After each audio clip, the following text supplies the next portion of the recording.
Hi friends, welcome to frame by frame Telugu. ఈ video చేసే వాళ్ళు లైక్ చేసి అండ్ సబ్స్క్రైబ్ చేసి వీడియోని చూడటం అయితే స్టార్ట్ చేయండి. ఇంకా ఆలస్యం చేయకుండా వీడియోలోకి అయితే వెళ్ళిపోదాం. ఓజీ మూవీ చూసి వచ్చి నా గొంతు పోయింది. సగం ఎక్కువ ఎమోషనల్ పర్సన్ అనుకోండి, పవన్ కళ్యాణ్ గారిని బాగా అభిమానించే వాళ్ళు అక్కడే శ్వాస వచ్చి పడిపోతారు. సో ఇందులో ప్లస్ అండ్ మైనస్ పాయింట్స్ గురించి అయితే మాట్లాడతాను. ఇన్ డెప్త్ రివ్యూ అనేది తర్వాత చెప్తాను, నాకు గొంతు రావట్లేదు. సో ప్లస్ పాయింట్స్ వచ్చేసరికి తమన్ అసలు ఏం తాగి కొట్టాడు, అసలు ఎందుకు అంత హార్డ్ వర్క్ చేశాడు అనేది మీకు సినిమా త్రూ అవుట్ ఫస్ట్ నుంచి ఎండ్ దాకా అయితే కనిపిస్తుంది. ఫ్యాన్ బాయ్ మూమెంట్ అయితే చూపించాడు తమన్. Hats off.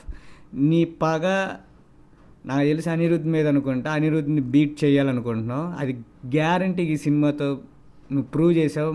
ఒక ఏమంటారు దాన్ని, జైలర్, విక్రమ్ ఇవన్నీ ఏమీ పనికిరావు ఈ బీజిఎం ముందు. Ads of Thaman. నెక్స్ట్ వచ్చేసరికి పవన్ కళ్యాణ్ గారి లుక్స్, అసలు వింటేజ్ పవన్ కళ్యాణ్ గారు ఎలా ఉంటారో అలా చూపించారనమాట. సుజిత్ నీకు హ్యాట్స్ ఆఫ్. ఇంకోటి ఏంటంటే, పవన్ కళ్యాణ్ గారు ఈ స్టోరీ ఒప్పుకోవటం చాలా చాలా మంచి పని చేశారు. అసలు ఈ స్టోరీ ఒప్పుకోకపోయి ఉంటే, ఆ సీన్స్కి ఒప్పుకోకపోయి ఉంటే ఈ సినిమా ఇలా ఉండేదే కాదు. సో అన్నీ బాగా కుదిరిని, పవన్ కళ్యాణ్ గారు బాగా సహకరించారు. అండ్ ఇంకో ప్లస్ పాయింట్ వచ్చేసరికి స్టోరీ. మనం బాలు పంజాబ్ మూవీ చూసి సేమ్ అలా టెంప్లెట్లో ఉండిద్దేమో అనుకున్నాం, కానీ అసలు స్టోరీ చాలా పెద్ద స్టోరీ ఇది. నేను మీకు సర్ప్రైజ్లు ఏమి రివీల్ చెయ్యను, అది మీరు చూసి తెలుసుకోండి. ఇది ఒక పార్ట్తో ఎండ్ అయ్యే స్టోరీ అయితే కాదు, అంతవరకు అయితే చెప్పగలను. ఇంకోటి యాక్షన్ సీన్స్, మంచి హార్డ్ హిట్టింగ్ యాక్షన్ సీన్ వచ్చేసరికి ఇంటర్వెల్ ముందు వచ్చేది. అసలు నెవర్ బిఫోర్. పక్కనున్న నార్మల్ అభిమాని అయినా కానీ లెగిసి చప్పట్లు కొట్టి ఆనందాన్ని అయితే వ్యక్తం చేస్తారనమాట. ఇంకా ఫ్యాన్స్ వచ్చేసరికి ఆడ పడిపోవటమే, ఆ ప్లాట్ఫామ్ దగ్గర, స్క్రీన్ ప్లాట్ఫామ్ దగ్గర పడిపోవటం అనమాట. సో నేనైతే అసలుకి నాకు గొంతు రావట్లేదు, బాగా ఫైర్గా చేద్దాం అనుకున్నా, కానీ ఫైర్ అంతా అక్కడ వదిలేసి వచ్చేసాను. సో ఆ ఇంటర్వెల్ షాట్ ఒకటి బాగుంది. అండ్ ఫస్ట్ హాఫ్ వచ్చేసరికి దెంగేస్తారు బాక్స్ ఆఫీస్ని అని పెట్టాను కదా, అది కరెక్టే. ఇది బీప్ వేస్తున్నా, ఏమన్నా అనుకోండి, నాకు సంబంధం లేదు, నాకు అలా అనిపించింది. అండ్ ఇంకోటి ప్లస్ పాయింట్ వచ్చేసరికి సినిమాలో ఉన్న ట్విస్ట్. ఆ ట్విస్ట్ అనేది చాలా చాలా బాగా ఉంటాయి. అవి ఏంటంటే మనకి నార్మల్గా అనిపించినా కానీ అవి ఎక్కడెక్కడో కనెక్షన్స్ ఉంటాయి అన్నమాట.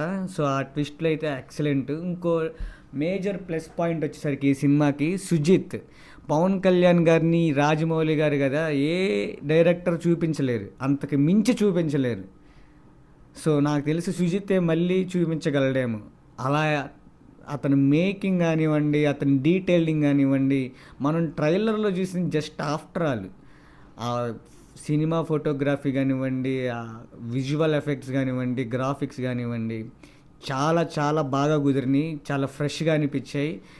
ఫ్లాప్ అయిన జానీ సినిమా రెఫరెన్స్ అయితే ఇందులో ఉండిద్ది, దానికి మీరు పూనకాలు వచ్చి ఊగిపోతారనమాట. సో అదైతే ప్లస్ పాయింట్. ఇంకేం చెప్పండి, చాలా రాసుకున్నా ప్లస్ పాయింట్లు రాసుకున్నా. సినిమా మొత్తం ప్లస్సే. నాకు తెలిసి ఇది ఇండస్ట్రీ హిట్ అవ్వబోతుంది. అండ్ బ్రో, నువ్వు ఒక ఫ్యాన్ బాయ్ లాగా చెప్తున్నావు, ఇంక నీకేమి నెగిటివ్స్ అనిపించలేదా అంటే, ఎస్, దాని గురించి కూడా వస్తా. ఈ సినిమాలో కూడా నెగిటివ్స్ అయితే ఉన్నాయి. ఒకటి, స్టోరీ లైన్ చాలా చిన్నదైనా కానీ చాలా కొత్తగా ఉంది. కాకపోతే ఆ స్టోరీని చెప్పేటప్పుడు మనకి అక్కడక్కడ డ్రాప్స్ కనపడతాయి.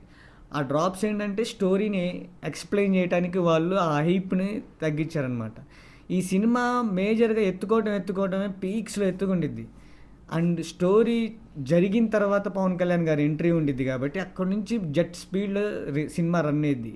మళ్ళీ స్టోరీ వచ్చినప్పుడు అలా తగ్గిద్ది. సెకండ్ హాఫ్ స్టార్ట్ అయిన ఒక 5 minutes స్టోరీ రన్ అయ్యిద్ది. ఆ తర్వాత మళ్ళీ చాలా జెట్ స్పీడ్లో అందుకొని మళ్ళీ ప్రీ క్లైమాక్స్కి ముందు ఒక 10 minutes మళ్ళీ స్టోరీ జరిగిద్ది. సో అక్కడ ఏంటంటే కొంచెం స్లో అయిన మూమెంట్ వస్తుంది. అండ్ ఇంకోటి, అనవసరంగా ఒక షార్ట్ పెట్టారు, అది పెట్టకుండా దాన్ని ట్విస్ట్ చేసి ఉంటే బాగుండేది. యాక్సిడెంట్ షార్ట్ అది మీకు చూస్తే అర్థమైద్ది. అందులో ఉన్న క్యారెక్టర్కి అది పెట్టాల్సిన అవసరం లేదు. యాక్సిడెంట్ కాకుండా వేరే దాన్ని ట్విస్ట్ చేయొచ్చు, వాళ్ళు ఆలోచించుంటే ఇంకా బాగా. ఆ రెండే నాకు మైనస్లు అనిపించినాయి.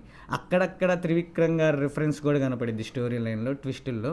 సో అది ప్లస్కే ఉపయోగపడింది. కానీ ఈ 2 మైనస్లే సినిమాలో ఉన్నాయి.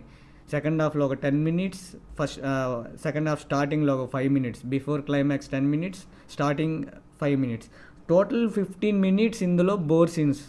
ఐ మీన్ అందులో కథ వెళ్తుంది కాబట్టి బోర్ ఫీల్ అవుతాం. సో అక్కడ కొంచెం చల్లబడతారు అందరూ. అది ఒక పెద్ద స్టోరీని వివరిస్తున్నారు వాళ్ళు నెక్స్ట్ ప్లాట్ఫామ్కి. సో అది కూడా కన్సిడర్ చేయకూడదు, ఎందుకంటే అక్కడ కొంచెం డల్ అయ్యాం కాబట్టి ఆ మూమెంట్, ఆ థియేటర్లో ప్రేక్షకుడు కలిగిన మూమెంట్ నేను ఎక్స్ప్లెయిన్ చేస్తున్నాను.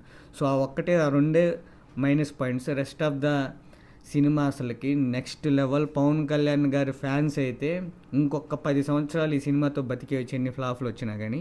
సో అదైతే నేను గ్యారంటీ ఇవ్వగలను. సో అల్టిమేట్గా ఫ్రేమ్ బై ఫ్రేమ్ ఇచ్చే రేటింగ్ 5 మిర్చీస్లో 4 మిర్చీస్ అయితే మనం ఇస్తున్నాం. ఒక 1 మిర్చి కూడా ఈ సెకండ్ హాఫ్లో కొన్ని డీటెయిలింగ్ ఒకటి మిస్ అయ్యారు, కొంచెం స్లో బేస్డ్ అయింది. ఎక్కడైనా కానీ స్లో అనిపించినప్పుడు లేపారు సినిమాని. సెకండ్ హాఫ్లో కొంచెం స్టోరీ చెప్పాలి కాబట్టి బిఫోర్ క్లైమాక్స్ ముందే ఒక 10 మినిట్స్ స్లో అయినట్టు అనిపించిద్ది, కానీ ఆ తర్వాత వచ్చే సీక్వెన్స్కి అదంతా మర్చిపోతాము, క్లైమాక్స్లో మర్చిపోతాము. అండ్ టైటిల్ కార్డ్స్ పడిన తర్వాత ఎవరు వెళ్ళమాకండి, ఇంకా సినిమా ఉండిద్ది, చూసి ఎంజాయ్ చేయండి.